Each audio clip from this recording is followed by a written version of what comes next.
Bonjour à tous, j'espère que vous allez bien. Bienvenue dans ce nouveau numéro de What's Up Disneyland Paris, ma série de vidéos consacrée à l'actualité de Disneyland Paris. Aujourd'hui, comme d'habitude, je vais vous parler de news, de merchandise et de travaux. Vous êtes prêts? C'est parti!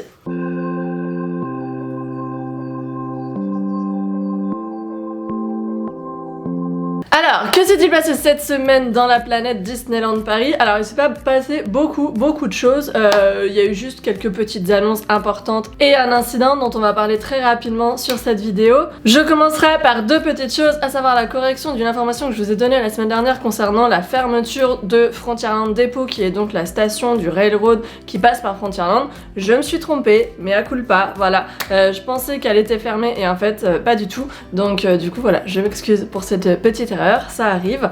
Et deuxième information aussi, parce que vous avez été très nombreux à me poser la question concernant l'ouverture de la vente des billets privilèges pour le mois d'octobre. Donc là, ça y est, c'est fait depuis la fin de la semaine dernière. Je vous en ai informé du coup sur la page Facebook d'Hello Disneyland, mais également sur mon compte Instagram. Voilà, donc si vous voulez avoir les infos vraiment en temps réel, je vous invite à suivre ces deux choses là, mon compte Insta Hello Maureen et la page Facebook d'Hello Disneyland. C'est là-dessus du coup que je vous mets les informations dès qu'on les reçoit, que ce soit de la part d'Inside Ears ou qu'on les constate directement sur le site de Disneyland Paris. Au niveau des billets privilèges, vous allez voir, il y a déjà pas mal de dates qui sont complètes, voilà, surtout au niveau des week-ends. Forcément, la saison d'Halloween, ça a toujours été une saison très remplie, très forte en termes d'affluence sur les week-ends, et cette année, quelque part, je trouve ça cool que on soit toujours sur ce schéma-là, parce que ça veut dire que malgré le contexte, la destination se porte plutôt bien, et ça c'est à mon sens en tout cas assez positif, même si oui, je sais qu'en termes de temps d'attente, voilà, ça sera forcément un petit peu plus important que les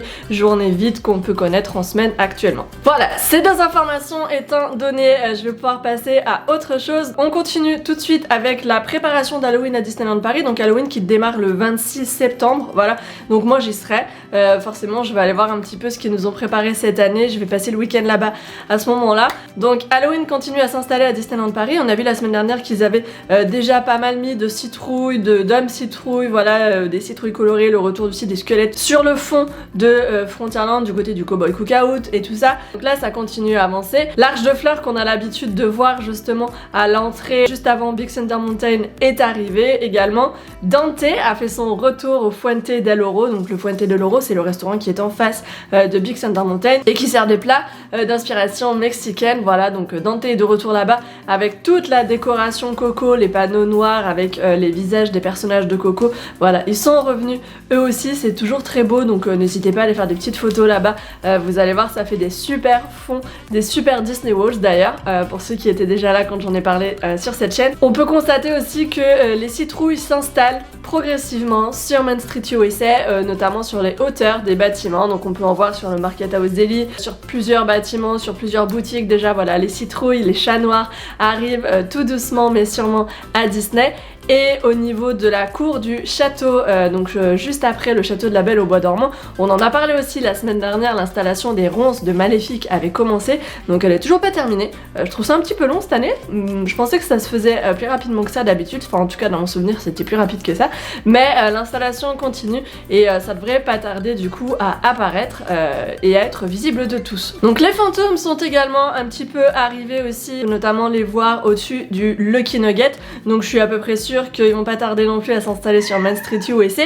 Oui Neko, on sait que t'es là, hein, j'étais en train de parler d'Halloween. Donc les fantômes sont arrivés au Lucky Nugget et tu vois, tu m'as coupé, je me souviens plus ce que je voulais dire. Et l'arche d'entrée de Frontierland a elle aussi retrouvé ses allures d'Halloween avec ses décorations de feuilles automnales ainsi que la tête de Mickey en forme de citrouille. Voilà, donc tout ça, ça commence vraiment à prendre forme à Disney. C'est vraiment cool de retrouver les décorations d'Halloween là cette année. Ça fait vraiment plaisir de voir tout ça arriver. On reste à Frontierland pour parler d'un incident qui a eu lieu la semaine dernière. Donc juste après la sortie justement de la vidéo que j'avais fait pour l'actualité de la semaine dernière, donc mercredi, un début d'incendie a eu lieu sur le Molly Brown dans la cabine il me semble, et ça a donné lieu forcément à la fermeture de l'attraction. Donc le Molly Brown, pour ceux qui ne le savent pas, c'est le bateau qui fait le tour de l'île de Big Thunder Mountain. Voilà, donc pour l'instant le bateau est immobilisé a priori jusqu'à aujourd'hui uniquement. Il est censé revenir demain, donc le 16 septembre, parce qu'il n'est pas dans le tableau des fermetures d'attractions demain. Après, est-ce que ça va être mis à jour? Est-ce que ça va fonctionner quand même? Parce que c'est quand même un incident qui potentiellement peut pas mal abîmer le bateau. En attendant, évidemment, à l'extérieur, on peut voir que le Molly Brown a été mis derrière des palissades et que l'attraction est signalée comme actuellement indisponible. Donc on en reparle dès la semaine prochaine pour voir s'il a fonctionné à nouveau ou s'il est toujours à l'arrêt. Autre petite actu, le changement progressif de la signalétique au sol qui vous indique là où vous ne devez pas stationner. Voilà. Donc dès l'ouverture de Disneyland Paris, on a pu voir qu'ils avaient mis en place au sol justement une signalétique qui était bleue, indiquant qu'il ne fallait pas du coup s'installer sur cette signalétique. Apparemment, la signalétique étant trop subtile puisque tout le monde ou presque mettait ses pieds dessus, et c'est vrai que moi c'est aussi une des choses que j'ai eu envie de faire dès le début parce qu'il y a ces traces de pas sur la signalétique. Cette signalétique a été mise à jour et c'est désormais écrit clairement « Merci de ne pas stationner ici ». Donc on redit encore une fois pour rappel, la signalétique au sol, il faut pas se mettre dessus, il faut se mettre entre les panneaux. Voilà. On reste sur le sujet contexte actuel et on va parler justement de l'accès à Disneyland Paris qui est désormais interdit aux Belges, voilà, parce que Disneyland Paris se trouve en Seine-et-Marne dans le 77 et le 77 fait partie des départements qui ont été mis en zone rouge, voilà, la semaine dernière. Et du coup, certains pays ont pris des dispositions exceptionnelles et la Belgique a notamment décidé que les destinations en France en zone rouge étaient interdites de séjour pour ses ressortissants. Voilà. Autre pays aussi qui a pris des mesures par rapport à ce principe de zone rouge, pardon, en France, la Suisse. Si vous êtes ressortissant suisse et que vous allez à Disneyland Paris, en rentrant, vous aurez une quarantaine qui vous attendra. Voilà. Donc c'est vrai que ça complique un petit peu forcément les conditions d'accès et ça interdit pour certains pays les conditions d'accès, mais encore une fois, voilà, c'est pour le mieux. Et il me semble qu'au Royaume-Uni, c'est à peu près la même chose si vous allez à Disney ou ailleurs en France, quand vous rentrez, vous avez une quarantaine ou une quinzaine. Aujourd'hui, en termes de clientèle internationale, je pense que c'est un petit peu compliqué pour Disneyland Paris. Là, je pense qu'on paye clairement les conséquences des vacances d'été. Allez, on reste sur les sujets pas très cool. Voilà, il y a quelques annonces pas terribles cette semaine, ou en tout cas qui sont pas hyper joyeuses, notamment le retrait complet de toute signalétique concernant la saison du Roi Lion et de la Jungle. Voilà, donc tout ce qui avait été affiché du côté de Moteur Action pour l'arrivée de Jungle Book Jive a définitivement été retiré, voilà, donc le retour du spectacle n'est visiblement plus attendu, hein, voilà, c'est fort dommage, et ça clôt le sujet une bonne fois pour toutes après l'annulation officielle de la part de Disneyland Paris la semaine dernière de la saison, voilà, ils l'ont annoncé sur leur site, la saison a pris fin prématurément, donc toute signalétique a été retirée. Vous êtes quelques-uns à me demander si au niveau du merchandise et de tout ce qui est snack Roi Lion et tout ça, ça peut encore être trouvé sur la destination, pardon. Et en effet, c'est le cas. Vous trouverez toujours du merchandise, même si une bonne partie est actuellement en solde. Et vous trouverez également toujours les snacks Roi Lion, à savoir le banana bread, la pâte choco coco, voilà. Tout ça, c'est des choses que vous allez encore retrouver sur la destination. A priori, tant que les snacks d'Halloween n'ont pas pris leur place, et normalement, ça ne devrait démarrer que le 26 septembre. Voilà. Donc vous avez jusqu'au 26 septembre pour aller vous régaler de pâte choco coco. Et j'espère que moi, je pourrai le faire aussi juste avant Halloween. Bon, on va quand même pas rester sur des sujets tristes pendant toute la vidéo, donc on va passer sur des trucs qui sont un peu plus cool et on revient à Halloween. Alors, Disneyland Paris a sorti ce teaser là, voilà, qui est le teaser officiel de la saison. On peut constater que Disneyland Paris met vraiment l'accent sur les vilains, sur les personnages. On l'a dit de toute façon quand je vous ai parlé un petit peu de contenu de la saison qui avait été présenté par Disneyland Paris. Clairement, l'accent est mis sur les selfie spots et sur les vilains Disney, les méchants Disney qu'on va pouvoir rencontrer un petit peu partout sur les selfie spots actuels, à Studio Theater, voilà. Ce teaser confirme complètement l'accent mis sur les méchants Disney en cette saison, plus que bien sûr sur les spectacles et les parades, parce que ben cette année il n'y en aura pas. Dites-moi ce que vous pensez de ce teaser, si vous le trouvez sympa ou pas. Moi je le trouve plutôt cool, assez bien fait, et ça met encore une fois du baume au cœur de voir la saison arriver. On reste sur Halloween aussi, j'ai oublié de vous parler de ça, évidemment. La scène de Castle Stage a été mise à jour, donc on peut voir que la décoration du spectacle de l'année l'année dernière avec Ursula est de retour. Voilà, le coquillage rotatif d'Ursula fait son retour cette année à Disney. On peut voir aussi que les colonnes accueillent encore une fois les silhouettes des méchants Disney et que les ronces sont également de retour sur scène. Donc on peut imaginer qu'il va y avoir des selfie spots à cet endroit-là, puisque évidemment un spectacle c'est pas possible, mais on peut imaginer qu'Ursula sera en photolocation à cet endroit-là, en selfie spot. Donc wait and see, j'ai vraiment hâte de voir ce que ça va donner. Autre petite news positive qu'on a pu constater depuis la semaine dernière à Disney sur le parc Disneyland, c'est le scintillement du château. Donc faut vraiment faire attention et c'est plutôt en fin de journée, voilà, alors que la lumière commence à tomber, même si à partir de cette semaine c'est compliqué parce que je vous l'ai dit, on passe en horaire réduite, à savoir une fermeture des parcs à partir de 18h tous les jours, sauf les jours de week-end. Mais en ouvrant l'œil, vous allez pouvoir constater que le château scintille en fin de journée, voilà. Je vous mets un petit extrait de vidéo juste là pour vous voyez un petit peu ce que ça donne. Et ces petits scintillements sont très discrets, mais ils apportent une petite touche de magie en plus, donc c'est pas grand chose, mais ça fait le job. Dites-moi ce que vous en pensez, si vous trouvez ça cool ou si vous trouvez ça complètement ouais bof. Et enfin je terminerai la partie actualité en vous disant que ça y est, le corner Noël, toute la partie de Noël s'est installée à Emporium, la plus grande boutique du parc Disneyland, voilà, qui est sur Main Street USA. Donc le corner Emporium, ça fait partie de ces passages un petit peu clés, un petit peu obligatoires pendant la saison de Noël, ou en tout cas à l'approche de la saison de Noël à Disney. Et vous allez pouvoir retrouver là-bas du coup toutes les suspensions, toutes les décorations, le prêt-à-porter aussi, les statuettes, tout ce qui a attrait à Noël, vous allez pouvoir le retrouver bien sûr à Emporium, à cet endroit-là. Et les décorations de Noël, vous allez aussi pouvoir bien sûr les retrouver à World of Disney, c'est là où il y en a énormément aussi, c'est peut-être même là où il y en a le plus au Disney Village, ainsi que à l'entrée, je vous l'ai dit la semaine dernière, du parc Disneyland à Ribbons and Hats, mais ça c'est toute l'année, et aussi au Walt Disney Studio Store, donc c'est la boutique qui est à l'entrée des Walt Disney Studios qui accueille toute une partie, je crois que le tiers du magasin ou le quart du magasin est consacré à Noël, à l'approche des festivités de fin d'année. Donc voilà, si vous avez envie de vous acheter des décorations de Noël, c'est sur ces 4 lieux là qu'il faut aller en priorité, et après bien sûr vous allez voir petit à petit ça va s'installer un petit peu partout, à Constellation, à Disney Store, voilà, vous allez en retrouver vraiment un petit peu partout à Disney. Et pendant qu'on parle de Noël, ça me permet de faire la transition sur la partie merchandise. Ils ont sorti cette semaine une nouvelle, ou en tout cas un début de nouvelle collection de Noël pour Disneyland Paris. Donc on peut retrouver un mug, celui-ci, un bol, une nouvelle boîte de biscuits, et ces petits photophores là également. Vous allez pouvoir les retrouver dans les boutiques que je vous ai citées précédemment, Emporium, World of Disney, Ribbons and Hats et Walt Disney Studio Store, pardon. Et bien sûr ça va arriver petit à petit dans les autres boutiques, mais ces petites nouveautés je les trouve très jolies. En plus ils utilisent un design un petit peu rétro de Mickey, voilà, je trouve ça vraiment cool qu'ils aient utilisé cette identité là. Donc dites-moi ce que vous pensez de ces nouveaux produits Disney en commentaire, voilà, ça m'intéresse de voir si vous les trouvez cool ou pas. Et en termes de prix, bien sûr il faut compter un peu plus de 10-12 euros, voilà, pour chacun de ces produits là. On reste sur la partie merchandise avec l'arrivée, ou en tout cas la mise en avant de produits Mulan, voilà, à l'effigie de Mulan, qui est un film qui aurait dû sortir du coup cet été en cinéma, mais qui finalement sortira gratuitement sur Disney Plus au mois de décembre, mais qui pour certains pays est déjà sorti en accès payant là la semaine dernière, voilà. Donc Mulan fait son entrée très discrète à Disneyland Paris avec justement une pop, une poupée de collection, voilà, des figurines qui avaient déjà avant à Disneyland Paris et une figurine Gymshark, voilà. Donc tout ça vous allez pouvoir le retrouver du côté de Disney Gallery au Disney Village. Autre petite nouveauté, ou en tout cas retour, le retour de l'atelier des gâteaux à Boardwalk Candy Palace. Donc Boardwalk Candy Palace, pour ceux qui ne le savent pas, c'est la boutique de sucreries, de gâteaux, de cookies qui se situe sur votre droite à Main Street USA quand vous allez au château de la Belle au Bois dormant.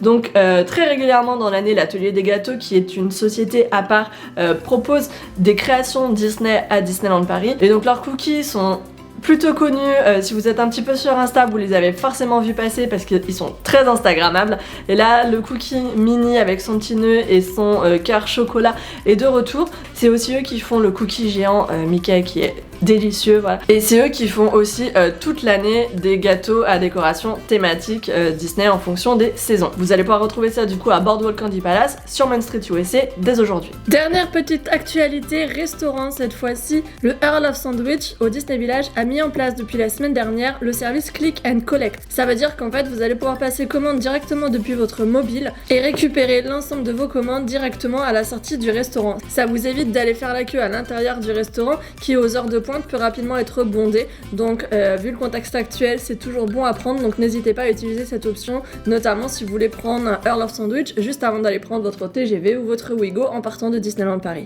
Je termine la partie merchandise par quelque chose que j'ai oublié de vous montrer la semaine dernière alors que ça faisait partie des sujets dont j'avais envie de vous parler. C'est l'arrivée d'une collection Black Widow. Donc Black Widow, c'est le prochain Marvel qui va sortir là au mois d'octobre en cinéma normalement avec Scarlett Johansson, qui est entièrement consacré à Black Widow. Donc moi j'ai quand même vraiment hâte de voir ce film parce que c'est mon personnage préféré dans les Avengers.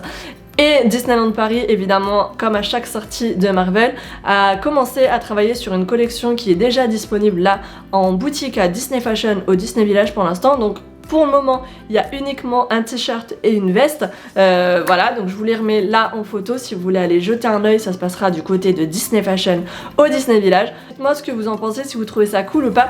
Je trouve que l'idée du perfecto façon Black Widow est vraiment cool. Par contre, je suis pas hyper convaincue par le bout des manches en élastique jaune. J'ai pas compris, enfin peut-être qu'en regardant le film je comprendrai, mais là comme ça j'ai pas compris. Et le t-shirt en tout cas est vraiment cool. Allez voir et dites-moi ce que vous en pensez, si ça vous tente ou pas. Dites-le moi aussi en commentaire, ça m'intéresse d'avoir vos retours sur cette nouvelle collection. Du coup c'est tout pour cette semaine au niveau du merchandise et des snacks. J'espère qu'on aura un petit peu plus de choses à discuter la semaine prochaine. On va passer sur une partie qui vous intéresse énormément, bien sûr, les réhabilitations et les travaux de Disneyland Paris. Alors on va commencer par les petits travaux, les petites réhabilitations. Donc on en a parlé la semaine dernière, le carrousel de Lancelot est en réhabilitation jusqu'au 25 septembre.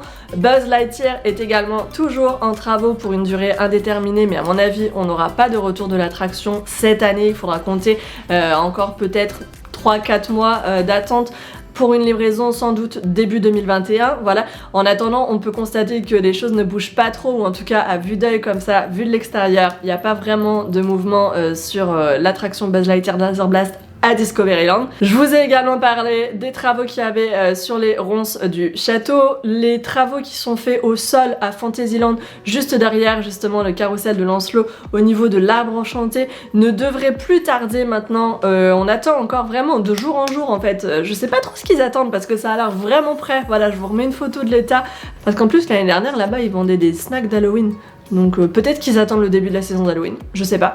En attendant, ça a l'air d'être vraiment prêt et c'est vrai qu'au sol, ça n'a rien à voir par rapport à avant. C'est vraiment plus joli maintenant. Le sol de l'entrée des Walt Disney Studios, pareil, semble complètement terminé mais n'est toujours pas accessible à tous. Donc qu'est-ce qu'ils attendent?